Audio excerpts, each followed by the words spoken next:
नमस्कार, आप देख रहे हैं मध्य भारत और मैं हूं आप सभी के साथ आरती। तो चलिए बुलेटिन की शुरुआत कर लेते हैं। जिले के रामपुर बाघेलान में जैव विविधता प्रबंधन समिति समापति विनोद तिवारी द्वारा जनपद पंचायत रामपुर बाघेलान के सभागार में बैठक आयोजित की गई है, जहां पर कई मुद्दों में अनियमितता देखने को मिली है। जनपद पंचायत रामपुर बाघेलान क्षेत्र के अंतर्गत आने वाले कृषि विभाग द्वारा खाद्य बीज के वितरण को लेकर स्वास्थ्य विभाग द्वारा संचालित योजनाओं पर पशु चिकित्सा विभाग, उद्यानिकी विभाग, वन विभाग व माइनिंग द्वारा अवैध उत्खनन पर रोक लगाने संबंधित विधिवत चर्चा पर संपूर्ण जानकारी उपलब्ध कराने की बात कही गई है। इस दौरान जनपद सीईओ प्रदीप दुबे, वहीं पर राजेश पांडे, खंड अधिकारी महेश शर्मा, जनपद सदर भूपेंद्र सिंह, रेंजर अरुण शुक्ला समेत कई विभाग के अधिकारी कर्मचारी मौजूद रहे, जहां पर सभी विषयों पर चर्चा कर संपूर्ण जानकारी जल्द से जल्द उपलब्ध कराने की बात कही गई।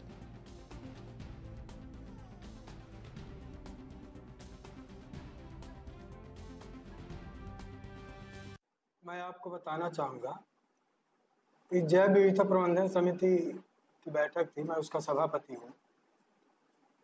पिछली बैठक हमने 13/3/2024 को की थी। उसका कार्रवाई का अनुमोदन और अन्य विषयों में विभाग प्रमुखों से जानकारी हमने मांगी थी, जैसे कृषि विभाग हो गया, वन विभाग हो गया, स्वास्थ्य विभाग हो गया और अपने जनपद के यही से निर्माण विभाग के अंतर्गत जो कार्य होता है वो हो गए, और उद्यानिकी विभाग जो भी और स्वास्थ्य विभाग, सभी विभाग प्रमुखों को बुलाया गया था, जिसमें से स्वास्थ्य विभाग का प्रमुख उपस्थित नहीं हो पाए। उन्होंने कुछ अपना कारण दिया है मुझे, बाकी लगभग सभी उपस्थित थे। तो जैसे मैंने फॉरेस्ट विभाग से जानकारी चाही थी कि 2023-24 में और 24-25 में जनपद पंचायत रामपुर अंतर्गत कितने वृक्षारोपण हुए फॉरेस्ट विभाग में।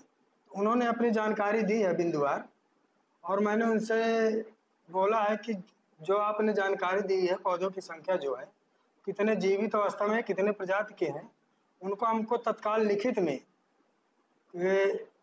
उपलब्ध कराएं। तो उन्होंने कहा 2-4 दिन में उपलब्ध कराते हैं। मैंने कहा कि जो पौधे जीवित है उनको, और जो जीवित नहीं है, मुरझा गए हैं, किसकी कमी के कारण है, उनके ऊपर क्या एक्शन लेंगे, वो भी एक्शन लेकर मुझे तत्काल अवगत कराएं।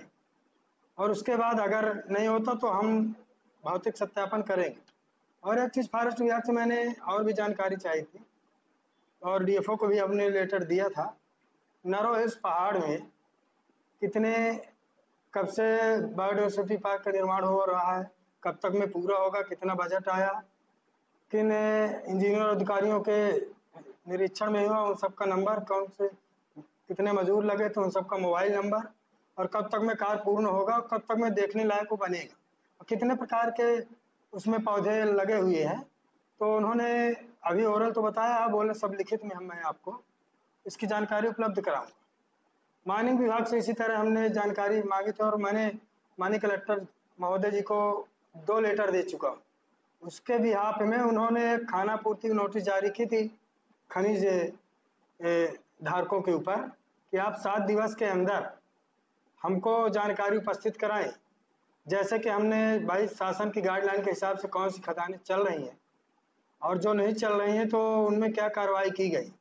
जैसे कि भाई खदानों के चारों तरफ आप बाउंड्री वाल का निर्माण होना चाहिए, तार फेंसिंग होनी चाहिए, वृक्षारोपण होना चाहिए, मुनारे गाड़े जाने चाहिए, और सूचना पटल बोर्ड लगाया जाना चाहिए कि भाई कहाँ तक कितनी लीगल खदान है, जिससे अवैध खनन न हो।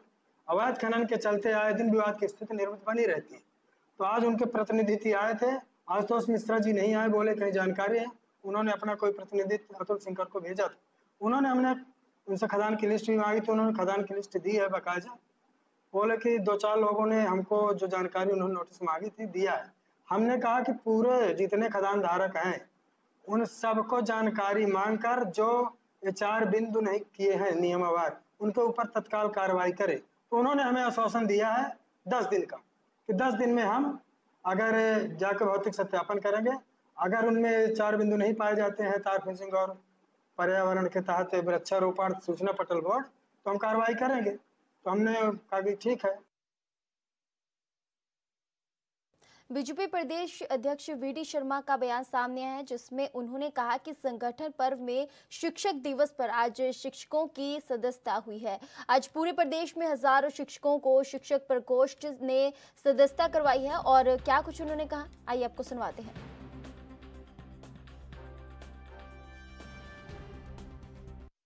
आज ये ढंग से चल रहा है कि चल आज भारतीय जनता पार्टी मध्य प्रदेश के संगठन के महापर्व जो सदस्यता का अभियान हमारा तेज गति से चल रहा है, आज शिक्षक दिवस के अवसर पर बड़ी संख्या में भोपाल के हमारे शिक्षक बंधुओं ने, भाई और बहनों ने भारतीय जनता पार्टी की प्रधानमंत्री नरेंद्र मोदी जी के नेतृत्व में सदस्यता ग्रहण की है।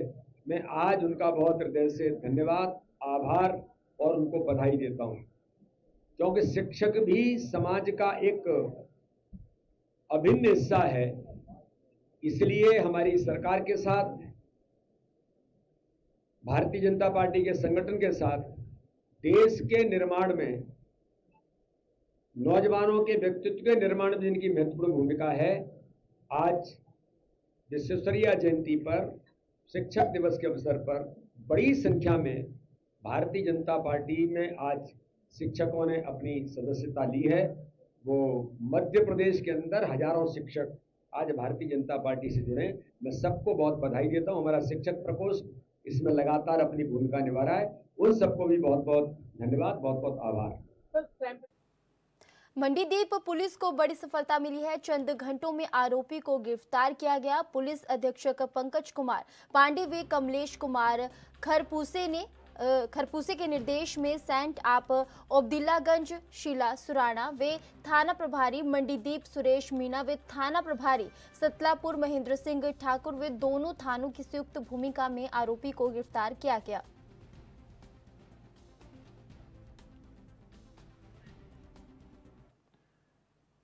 दुर्ग निगम की अनदेखी और लापरवाही के चलते पिछले कई दिनों से पुलगांव पुल स्थित SLRM सेंटर के चलते फैली गंदगी से नाराज शहरवासियों ने अपना आक्रोश जताया। साथ ही सार्वजनिक बैठक बुलाकर इस फैली गंदगी को हटाए जाने की मांग की। बैठे हैं कि हमारा रोड का स्थिति ऐसा गड्ढा है कि आए दिन बच्चा गिर रहा है, बूढ़ा गिर रहा है, पानी भर जाता है। बरसात का समय है तो दिखता नहीं है गड्ढा कहाँ पे है कहाँ पे नहीं है।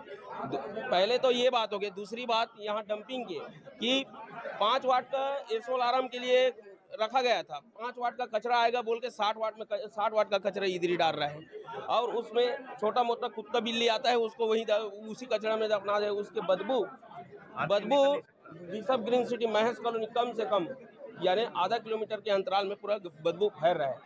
और करीब ये चालू आज चर्चा ये हुआ कि हमको 7 दिन में सब समस्या का हल निवारण करके देंगे। बोला ये नहीं करेगा तो 12 तारीख तक नहीं करेगा तो हम 13 तारीख के धरना प्रदर्शन देंगे। महेश कॉलोनी के रेजिडेंट्स द्वारा एक सूचना दी गई थी कि वो कुछ प्रदर्शन करेंगे। उनके कुछ ग्रीवेंसेस थे। 2 मेनली चीज़ों को लेकर ग्रीवेंसेस थे, एक सड़क पुलिया को लेकर और एक SLRM सेंटर को लेकर। तो उसी पे संबंधित विभाग के अधिकारी भी उपस्थित हुए और सभी के साथ चर्चा की गई और इसमें कुछ रास्ते निकाले गए और अभी सब कुछ शांतिपूर्वक रहा और आगे जो भी लोगों की समस्याएं हैं उस पर हम सभी विभाग मिलकर काम कर रहे हैं। किस प्रकार का रास्ता निकाला गया? जैसे पुलिया में गड्ढे हैं, पुलिया की कंडीशन ख़राब है, उसको लेकर PWD डिपार्टमेंट के द्वारा, उनके अधिकारियों द्वारा कुछ आश्वासन दिए गए हैं और उसको सही करने के लिए उनके द्वारा बोला गया है।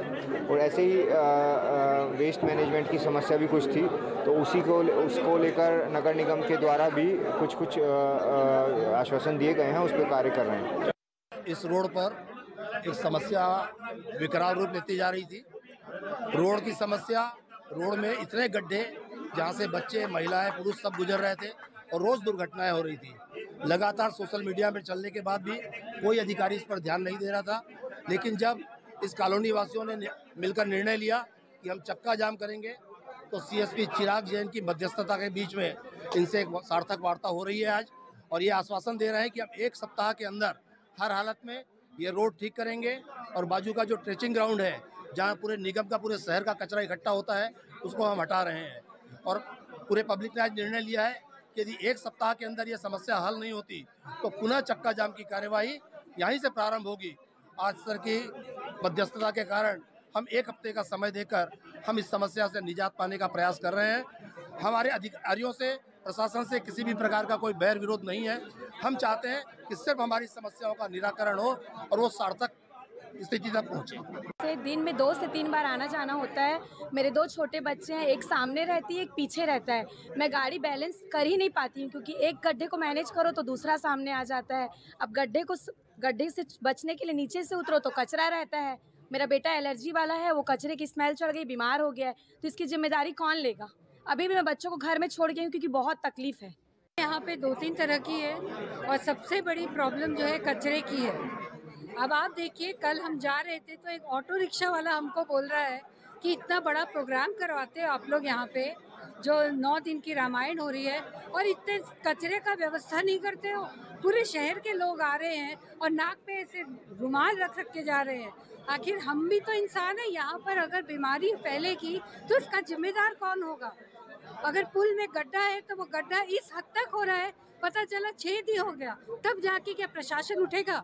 प्रशासन को जरूर और जल्दी कार्रवाई करनी बहुत ज़रूरी है। जो हम एक्टिवा में बच्चों को लेके चल रहे हैं, आगे एक बच्चा पीछे बच्चा, उन महिलाओं से पूछिए कि उन गड्ढों से कैसे बचा के वो चला रही है और कैसे अपने बच्चों को लेके जा रही है। इनसे पूछिए, इनको रोज इस तकलीफ का सामना करना पड़ रहा है। प्रॉब्लम तो इतना ज़्यादा था कि पूरा पुलगांव का जो पुल है, उस पुल में रोड कम और गड्ढे ज़्यादा थे। उस गड्ढे से आम जनता को इतनी तकलीफ हो रही थी कि लोग गिर रहे थे, जख्मी हो रहे थे। उसको देखते हुए जनता के हित में पूरे ऋषभ ग्रीन सिटी, महेश नगर और पुलगांव की बस्ती के पूरे नागरिक सब मिलके उस गड्ढे को भरने के लिए अधिकारी से निवेदन किए, और साथ ही साथ पुल के नीचे में कचरे का जो डंप हो रहा था, उस डंप से पूरा बीमारी फैल रही थी और इतनी बदबू आ रही थी जिससे लोग परेशान थे। तो हम लोग 2 मांगों को लेके, एक कचरा डंप नहीं होना चाहिए और पुल के ऊपर का जितना गड्ढा है उसको भरना चाहिए। ये दोनों मांग को लेके हम यहाँ 500 लोग एकत्रित होके सब इंस्पेक्टर भर्ती रिजल्ट को लेकर अभ्यर्थी दुर्ग से राजधानी रायपुर पैदल निकले हैं। इनकी गुहार सुनने के लिए ना गृह मंत्री विजय शर्मा सामने आ रहे हैं और ना ही प्रशासनिक अधिकारी किसी तरह के फैसले ले रहे हैं। सब इंस्पेक्टर भर्ती प्रक्रिया को लेकर के अब तक के जो विद्यार्थी हैं एग्जाम तो दे रही है, साथ ही साथ पिछली सरकार कुल मिलाकर के कांग्रेस सरकार की अगर बात की जाए, उसमें भी रिजल्ट की आस को लेकर के युवा जो है लगातार प्रताड़ित हुए हैं। इसके साथ साथ जैसे ही भाजपा की सरकार सत्ता में विराजमान होती है, उसके बाद से भी रिजल्ट का आगमन होने की एक कगार में कामयाबी हासिल होती है, लेकिन न ही भाजपा सत्ता में आने के बाद रिजल्ट जारी करती है। कुल मिलाकर के जो विद्यार्थी हैं आक्रोश में हैं, और इसी आक्रोश को प्रदर्शित करने के लिए दुर्ग से कुछ युवा जो है राजधानी के लिए तलब हुए हैं। अब राजधानी आकर के यहाँ डीजीपी से मुलाकात करेंगे। डीजीपी के साथ साथ जो गृह मंत्री हैं उनसे मुलाकात कर अपनी जो समस्याएं हैं उनको गिनाएंगे। यथा स्थिति बनने के बाद क्या सच में रिजल्ट जारी हो पाएगी या फिर रिजल्ट जो है भाजपा सरकार में भी नहीं निकल पाएगी। कुल मिलाकर के अगर रिजल्ट नहीं निकलता है तो क्या जो अभ्यर्थी थे वो धरना प्रदर्शन करेंगे या फिर सीधा कूच PHQ की तरफ करेंगे और रिजल्ट जारी करने के लिए गुहार लगाएंगे। कैमरा पर्सन दिवेश के साथ अखिलेश तिवारी, ANB न्यूज़ रायपुर छत्तीसगढ़।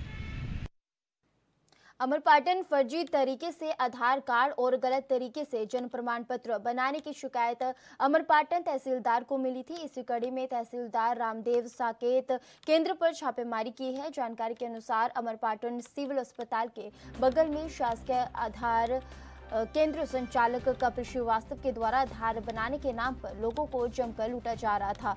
एक आधार बनाने का 400 से 500 रुपए तक लूटा जा रहा था। कोला कोल एवं आजसिया कोल निवासी लालपुर आज शासकीय आधार सेंटर में जन्म प्रमाण पत्र बनाने के लिए पहुंचे थे, तो आधार केंद्र के संचालक कपिल श्रीवास्तव ने आधार से जन्म प्रमाण पत्र बनाने के लिए बोला और 400 इन लोगों से ले लिए, जिसकी शिकायत तहसीलदार रामदेव साकेत से की गई। मौके में तहसीलदार टीम के साथ पहुंचे और देखा कि इस आधार सेंटर का किसी प्रकार का कोई कागज नहीं है और 400 लेने की बात सामने आई, जिस पर संचालक को फटकार लगाते हुए तुरंत आधार कार्ड का बैनर हटाने के लिए आदेश दिए एवं विभागों से जानकारी लेकर कार्रवाई करने की बात कही है।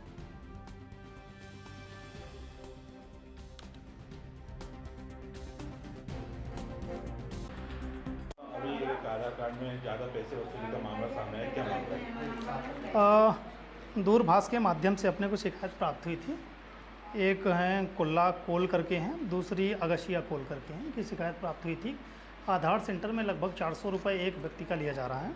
उसी के संदर्भ में जांच करने आया था और जिसकी जांच की गई इसमें विधिवत अपन ने जांच की इनके दस्तावेजों की भी, तो कोई भी ऐसे दस्तावेज नहीं पाए गए कि जिसमें से अपन इनकी पुष्टि कर सके कि हाँ आधार कार्ड बन रहा है।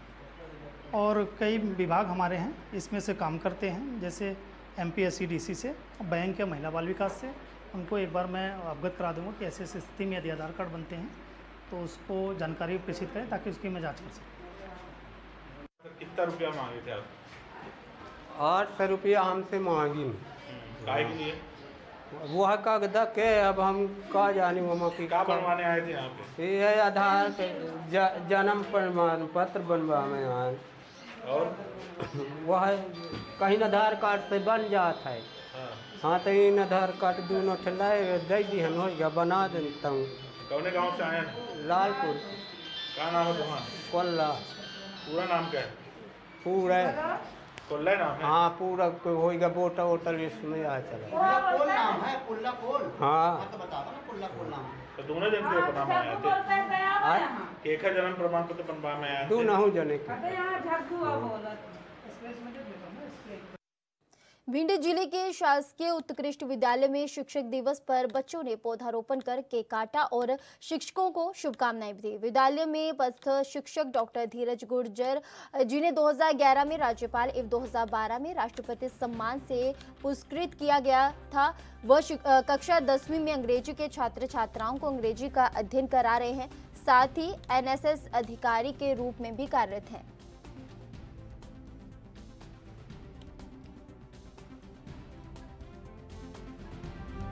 नमस्कार।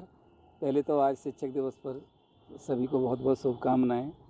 शिक्षक दिवस हम सबको यही प्रेरणा देता है कि हमारे अंदर जो ज्ञान है, हमारे अंदर जो क्षमताएं हैं, वो छात्रों तक 100% पहुँचें ताकि छात्रों का पूर्ण विकास होकर के वो अपने जीवन को सार्थक बना पाएँ। राष्ट्रपति पुरस्कार वाली बात है तो मुझे नहीं पता ये कैसे मिला। मेरा काम सिर्फ ये था कि मैं पूरे मन से क्लास में बच्चों को पढ़ाता था। पढ़ाई का तरीका थोड़ा सा हटके हो सकता है क्योंकि पहले टीचर्स सेंटर्ड एजुकेशन पर ध्यान दिया जाता था, लेकिन आज का समय है कि हम चाइल्ड सेंटर्ड एजुकेशन पर ध्यान दें। बच्चों की ज़रूरत क्या है उसके अनुसार उन्हें पढ़ाएं और बिल्कुल सहज तरीके से पढ़ाएं। किसी प्रकार का फियर बच्चों के मन में नहीं रहे। उनके अंदर जो जिज्ञासाएँ हैं उनको पूरा हम उसका सॉल्यूशन दें तो निश्चित रूप से बच्चे, उनके अंदर जो प्रतिभा है, उनके अंदर जो टैलेंट है वो उभर के सामने आता है। ये जो अवार्ड की बात चल रही है, उस समय मैं मिडिल स्कूल में था, कॉटन जीन एक्सीलेंस के नाम से। उस विद्यालय ने बहुत ऊंचाइयां पाई हैं। पहला विद्यालय मध्य प्रदेश का ऐसा हुआ है जिसे अंग्रेजी माध्यम से अनुमति मिली और 66 बच्चों से वो विद्यालय 2400 छात्र संख्या तक पहुंचा। तो ये एक बहुत बड़ी बात है और वहाँ के बच्चों ने वो सारे पायदान स्थापित किए, चाहे वो पर्यावरण का क्षेत्र हो, खेलों के क्षेत्र की बात हो, वैज्ञानिक शोध की बात हो, इंस्पायर अवार्ड वगैरह होते हैं और भी सारी चीज़ें हैं, पर्यटन को लेकर, टूरिज्म को लेकर के। तो वो सारी चीज़ें मुझे वहाँ सीखने को मिली और बच्चों के साथ में रहकर हमने भी वो प्रयास किया कि बच्चों की सारी जिज्ञासाएँ दूर हों और वो अपने लक्ष्य को पा पाएँ। अच्छा, टीचर्स के अलावा आप NSS? जी 2011 में स्टेट अवार्ड था, 2012 में आउट ऑफ टर्न लेके मैं यहाँ हायर सेकेंडरी स्कूल में आ गया और यहाँ आते ही मुझे NSS अधिकारी का जो एक पद रहता है वो जिम्मेदारी दी गई। एनएसएस में आके मैंने भी अपने आप को थोड़ा अच्छा महसूस किया। कई चीज़ें जो मेरे जीवन में छूट गई थी, जैसे स्टूडेंट लाइफ में स्काउट एनसीसी को ज़्यादा एंजॉय नहीं कर पाए। एनएसएस में आके मैंने देखा बच्चे बहुत इंटरेस्टेड रहते हैं, पढ़ाई के साथ साथ वो समाज से जुड़ते हैं और समाज में जाकर के उनकी वस्तु स्थिति से रूबरू होकर वो समाधान देना चाहते हैं। अच्छा, आपके द्वारा पढ़ाए हुए बच्चे जो खासकर अंग्रेजी की बात करें जी, तो बच्चों का कहना है कि एकदम मातृभाषा की तरह सिखा देते हैं, ये कैसे? बिल्कुल सही बात है। भाषा को जब हम सब्जेक्ट की तरह लेंगे तो हम कठिनाई महसूस करते हैं। ये तो हमारी भाषा लैंग्वेज है, जैसे मातृभाषा हिंदी सीखते हैं ऐसा परिवेश हम पैदा करें। हम कोशिश करें कि हमारे पास जितनी भी वोकेब है, जितना भी हम स्ट्रक्चर जानते हैं, उनका खुल कर के आपस में प्रयोग करें, बातचीत के माध्यम से। या हम कई बार अपने आप को जब एक्सपोज करते हैं तो हमें जितना आता है उतना कहें। शिक्षक का काम है वो परिवेश उपलब्ध करवाना, उनमें सुधार करना, एक फैसिलिटेटर की तरह काम करता है। शिक्षक किसी को पढ़ा नहीं सकता, तो वो सारा माहौल हमने देने का प्रयास किया। और अंग्रेजी की बात है तो मैं अभी 15 अगस्त 2024 को ही लेक्चरर बना हूँ, ये उच्च पद के प्रभार के तहत। इसके पहले तो मैं गणित पढ़ाता था, लेकिन गणित ही क्यों, जब माध्यमिक स्कूल में होते हैं तो हमें सारे विषय पढ़ाने पड़ते हैं। बात इतनी सी है कि एक बार बच्चे समझ जाएं कि हमें सारी चीज़ों की जानकारी यहाँ से मिल जाएगी, बिना किसी भय के मित्रवत उनसे व्यवहार रखें, तो मैं समझता हूँ कि सारी चीज़ें बच्चे। भिंड की बात जैसे अभी बार बार चर्चा चल रही थी कि डेकोइट एरिया के नाम से जाना जाता है, ऐसा कुछ नहीं है। यहाँ टैलेंट है, थोड़ा सा उन्हें उभारने की ज़रूरत है और वो माहौल देने की ज़रूरत है। जो बच्चे होते हैं शिक्षक के प्रति उनका योग्यता साबित करने के बाद भी बेरोजगारी का दाग झेल रहे हजारों अभ्यर्थी अब सरकार से हक की लड़ाई लड़ने के मूड में आ गए हैं। शिक्षक दिवस पर प्रदेश के अतिथि शिक्षक, उच्च माध्यमिक और प्राथमिक शिक्षक राजधानी में जुटे और उन्होंने नियुक्ति देने के लिए आंदोलन किया। इस दौरान विभिन्न विभागों में खाली पड़े पदों पर सीधी भर्ती के साथ चयनित हो चुके कैंडिडेट को नियुक्ति देने की मांग की गई।